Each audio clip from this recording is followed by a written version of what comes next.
succeed. And it doesn't matter whether that person is succeeding in a business context or in a relationship context. It doesn't matter what the environment is. The fundamental lessons or laws for succeeding are very, very basic. So if we're looking for the ultimate success formula, the very first thing we'd have is you'd have to know what you want, which we call know your outcome. If you're going to succeed at anything, it's hard to succeed, hard to hit a target when you don't know what it is. And as simplistic as this sounds, do most people really know what they want? What do you think, yes or no?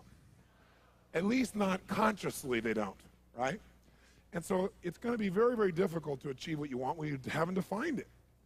But this is going to become a question we're going to want you to ask yourself a lot. What is my outcome in this situation?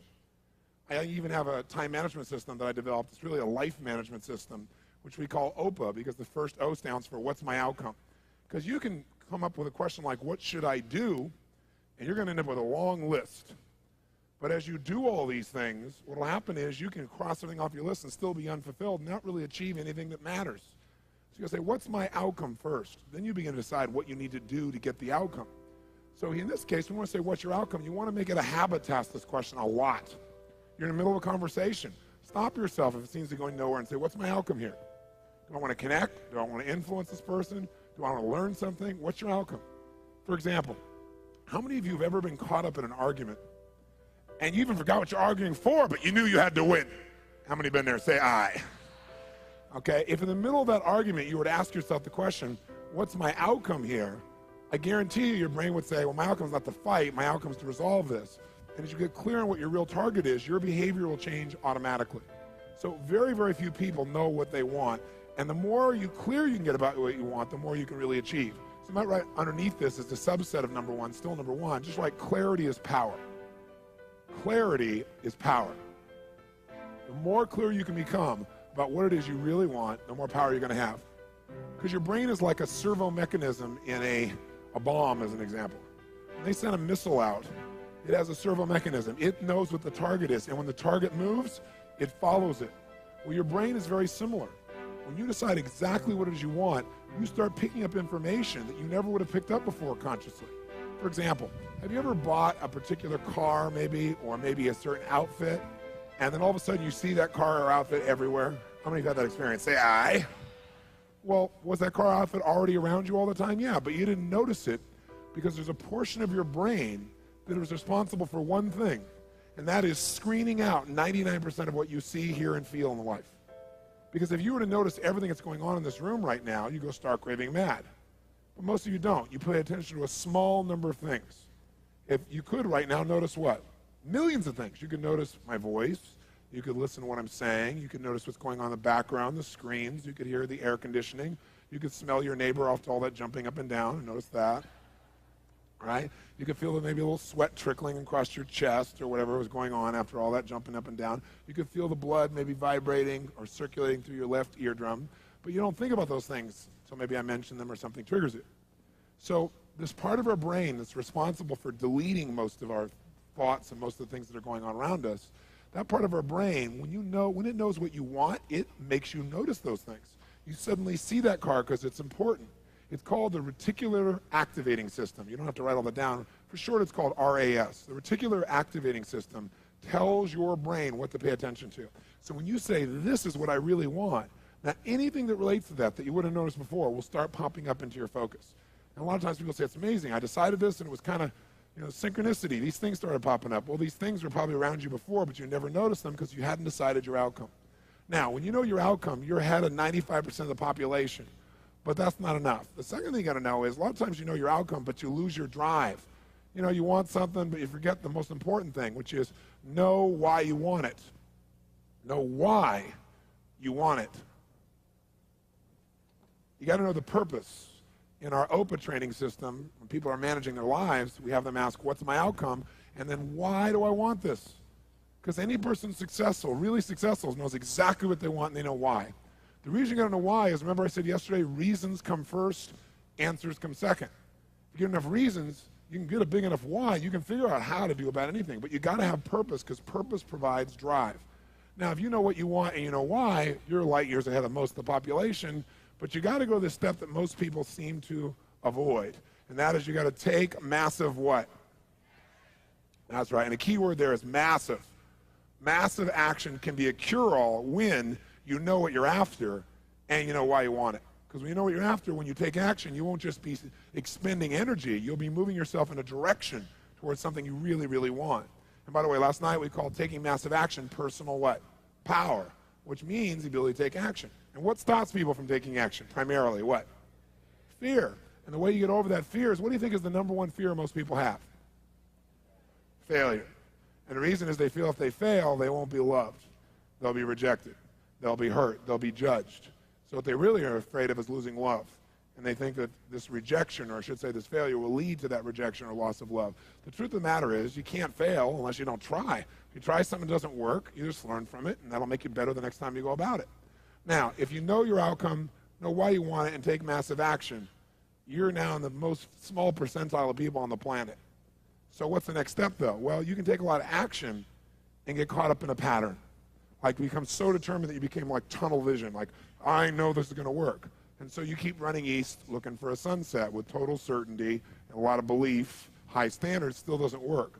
So what you have to be able to do to succeed so you don't get caught up in some old pattern is you got to know what you're getting. Know what you are, know what you're getting. The word we use for this, as for short, is we call it sensory acuity.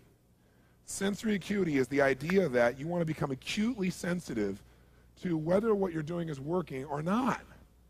You don't want to just say, okay, I know what I want, I know why I want it, and I'm just going to make it happen. This is how I'm going to do it. You keep hammering it, hammering it, hammering it, doing something that doesn't work. And people do this all the time, right? Do the same thing over and over again, expecting a different result. That's called insanity. You can't do the same thing again and again, expect a different result when you can see it doesn't get the result. But we get caught up in our patterns. So we want to get really sensitized, acutely sensitized, sensory acuity, to whether what we're doing is working or not. And by the way, sensory acuity is really the measure of a person's intelligence. What I mean by that is, how do we measure intelligence? Intelligence is a measure of the number and quality of distinctions you have in a given situation. Like, for example, if you talk to Eskimos, that's actually not the politically correct term anymore, I guess it's Inouye. If you talk to an Inouye, what we formerly called Eskimos, you'd find out that Inouye have more than a dozen words for the word snow. More than a dozen. Now, I'm from Southern California. Guess how many words I have for snow? One. I don't see any of it. It's called snow, baby. Right? But they got to know what kind of snow. They got to make more refined distinctions to be effective in the world, to get their outcomes. They got to know what kind of snow you can build an igloo out of, what kind of snow you can take your dogs through, what kind of snow you can eat, right? What kind of snow you're going to fall through. So who has more intelligence, who has more power in that snowy environment? The Eskimo or me? Which one? Eskimo, because they have more sensory acuity. They have more refined distinctions about what each of these elements mean versus I just see it as snow. Now, if you took that Eskimo and you stuck him in my car in Los Angeles, then we'd find out that maybe I have a little more intelligence because he might try to steer the thing using the rearview mirror, right? He just doesn't know. So since he doesn't have that acuity, he doesn't have those distinctions, he wouldn't do terribly well there. See, some people, I could hold this up and I could say, what is this? And they'd say, well, it's a cylinder. Other people say, no, that's a blue, white, and black cylinder. Someone else says, no, that's a blue color marker. A few people say, no, that's not just a blue color marker. That is a Pilot super color, bright and wide color marker, and if you get it in your clothes, it'll never come out. Now, which one of those people has more power? 1, 2, 3, or 4? 4, because they have the largest number of distinctions. So now, if you know your outcome, you know why you want it. You got your purpose. You got your drive. You got your A, an OPA. This is outcome, purpose, action. You know the massive action. You're taking action, and you notice if it's working. What happens if you notice it's not working? You're taking action, but it's not getting you closer to your outcome. What's the obvious fifth step? The fifth step is change your approach. Change your approach. If what you're doing, your acuity says, is not working, change it. Now, what if you change your approach and that's still not working? Then what would you do? What would you do? Come on, what would you do? Change it again. Keep yourself in a peak state. Sit up in your chair. Some of you have gone back into that deep hypnotic state of learning, I can see. And what if you tried that and it didn't work? Then what would you do? What if that doesn't work? What do you do? And what if that doesn't work? What do you do? What if that doesn't work? What do you do? What if after all that it still doesn't work? What do you do? And what if you try that and it doesn't work? How many times? until you find out what works. Do not say to yourself, I've tried everything. That's bull. If you tried everything, you'd have what you want. Well, I haven't tried everything, but I've tried millions of things. Millions? Number them, name them. Well, maybe tens of thousands. Tens of thousands? Name 1,000. Well, maybe 100. Name 100. Well, maybe I did these 2 things over and over again that don't work. Okay? But when we start saying, I've tried everything, we tend to incant that, don't we? We make it an incantation, and then we believe it. And since we think we tried everything, we just give up. That's garbage, not true. Hey, let me ask you a question. How long would you give your average baby to learn how to walk? You know, before you shut them off and didn't let them try anymore. You know, what are you, crazy? My kid's going to keep trying until he or she walks. Ah, magic formula. No one, almost everybody in the whole world walks. Okay? So this is the ultimate success formula. It comes down to knowing what you want, why you want it, taking massive action, know if it's working, and simply changing your approach until you get it. That's it. Anyone who succeeds does this. They may not call it Robbins' ultimate success formula, but I guarantee they did it. I mean, corny example. Thomas Edison, these lights in here. Did this guy know his outcome, yes or no? Yes or no? He was absolutely clear. Without knowing the outcome, he couldn't have built that in a million years. It didn't exist before. He had to decide he wanted to create this result without the use of candles. Did he know why he wanted to do it? You bet. You read his writings, this man had a sense of incredible purpose and drive. Did he take massive action, yes or no? Oh, yes. Tens of thousands of experiments. Did he notice when it wasn't working and learn from it, yes or no? Did he keep changing his approach? That's why right now in this room we don't smell candlelight, right? Now, if you know the old story of him, it's written about him in his early days. He says he's got his best friend with him.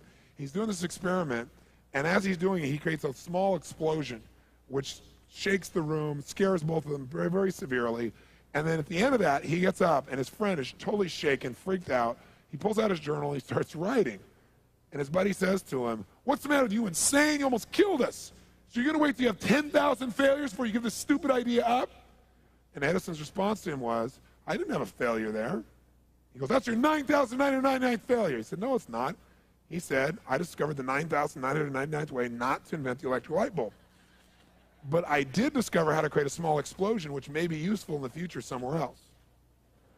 Interesting, right? Because he understood what this process was. Hey, did Bruce Springsteen use this? Do you think he just went out and used his gravelly voice and said, "Hey, baby, born to USA," and everybody went, "Yeah, you're it, man"? Is that what happened? No. What really happened, if you know his story, was that all the agents and people who went to try and book with said, "Just play the guitar and keep your mouth shut. Your voice is gross sounding. It's gravelly. It's irritating. No one is going to like the stuff. Keep your mouth shut and play the guitar." But he knew what he wanted. He had all the drive you can imagine. He knew why he wanted it, took massive action, kept changing his approach until he got what he wanted. How about Sly Stallone, Sylvester Stallone, Rocky? Rocky's story is this even, right? But Sly's is too. Sly's a good friend of mine. And when I first met him years ago, he's listening to my tapes and stuff, and he invited me over for dinner. We started talking. And I said, "You know, I've heard your story from other people, but I really love to hear it from the horse's mouth. I don't know how much is mythology, urban myth, and how much is true." So he told me his whole story. He said the essence of it, though, was he said he knew his whole life what he wanted to do since he was very, very young. He wanted to be in the movie business, period. I mean, not just TV, movies. And he said why was, for him, it was a chance to have people not only escape, but to inspire people. And by the way, that drive is what made most of his movies, inspire people to what they're capable of, to overcome unbelievable obstacles, because in his own life he felt like he did that. When he was born, he was pulled out by the forceps. That's why he looked the way he did. That's why he talked the way he did. And he said, so I really want to do that. And he said, I knew why I wanted to do it, and I wasn't willing to settle for anything else. And he said, what happened was I went out to try and get jobs, and it's not like I went, hey, Adrian. They went, you're a star. It didn't work out real well. They looked at me and said, hey, you're stupid looking. Do something else. What is it talking like this? There's no place for you in that stuff. You're never going to be a star in the movies. You're insane. No one's going to want to listen to somebody who looks dopey and talks out of the side of their mouth, right? And he got no after no after no after no. He said, I was thrown out more than 1,500 times of agents' offices in New York. I said, there aren't 1,500 agents in New York. He said, I know. I've been to them 5, 6, 7, 8, 9 times. He said, remember one guy went in there, and I got in there at 4 o'clock, and he wouldn't see me, so I stayed there, and I would not leave. And I stayed overnight. They came back the next morning. I was still sitting there. He said, that's how I got my first job. The guy said, fine, come in here. And he sat down, and he went through this, and he gave me my first movie. I said, oh, really? I thought Rocky was your first movie. He said, no, this other movie, I'd never heard of it. He said, I said, well, what character do you play? He said, well, I was in it for about 20 seconds. I was a thug that somebody beat up. He said, because they made me feel like, people hate your guts. You getting beat up will be a good thing. And he did like 3 movies like that. Never got anything. Kept going out. Rejection, rejection, rejection. So finally he realized it wasn't working. So he changed his approach. He said, I was starving, by the way. He said, I couldn't pay for even to have heat in my apartment.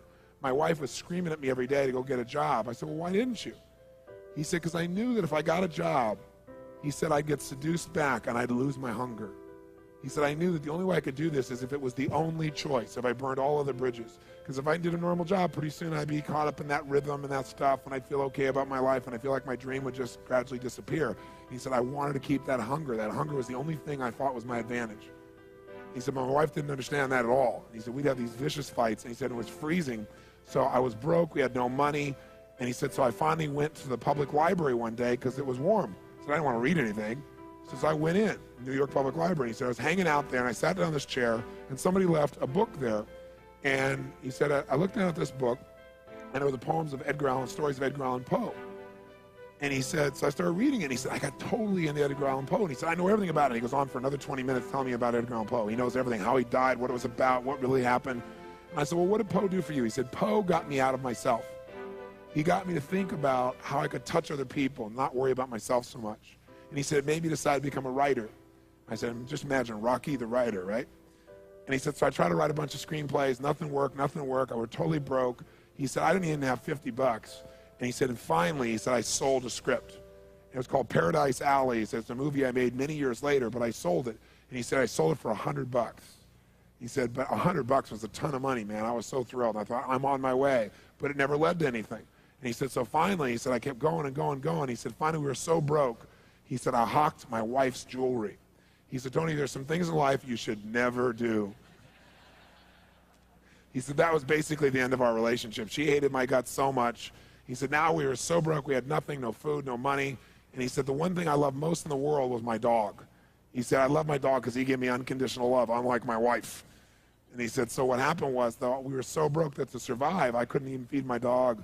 So I went to a liquor store. He said, it was the lowest day of my life. And I stood outside the liquor store trying to sell my dog to strangers. He said, I tried to sell my dog for $50.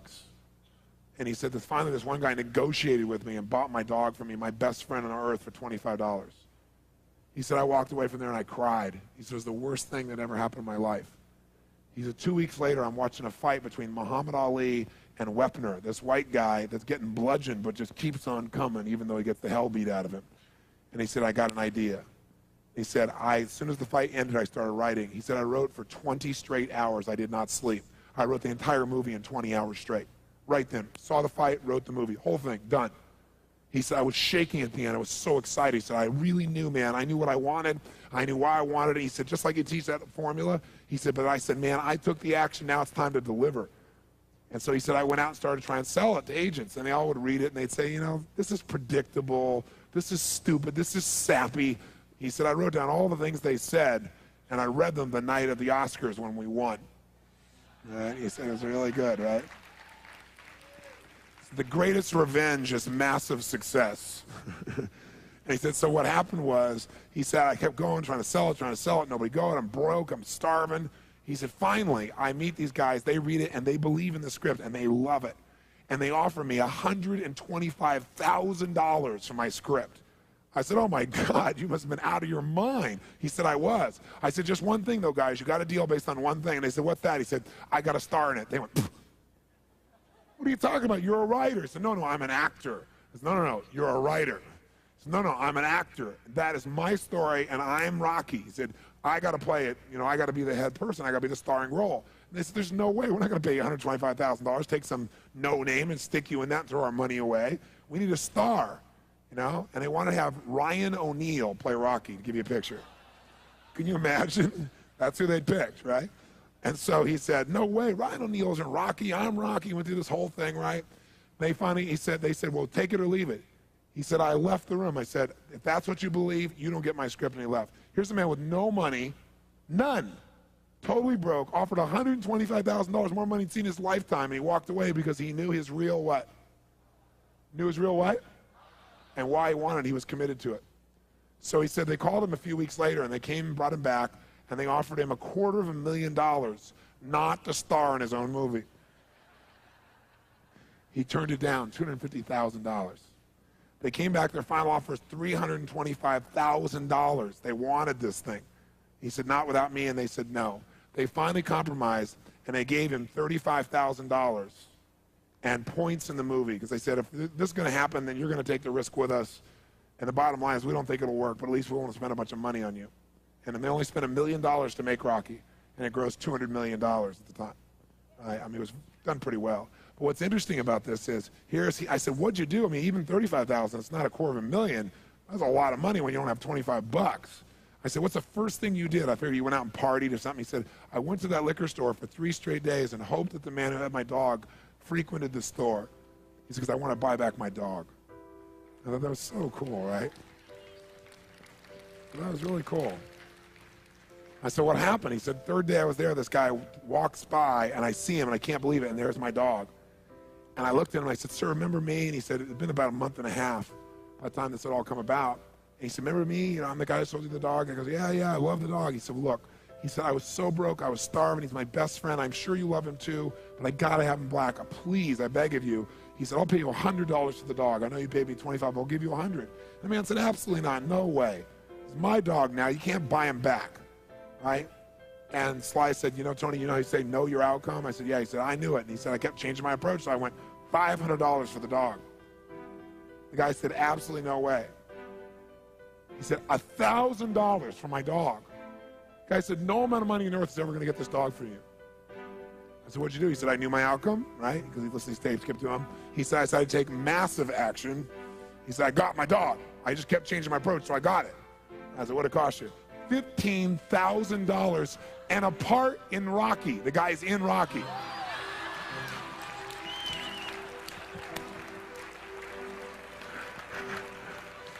You know that dog in Rocky, Butt Kiss? That's Sly's real dog, right? That's the dog. He bought him back. So he put his dog in the movie, and he put the guy in the movie and paid $15,000 while he had $35,000. Isn't that pretty cool? Pretty awesome.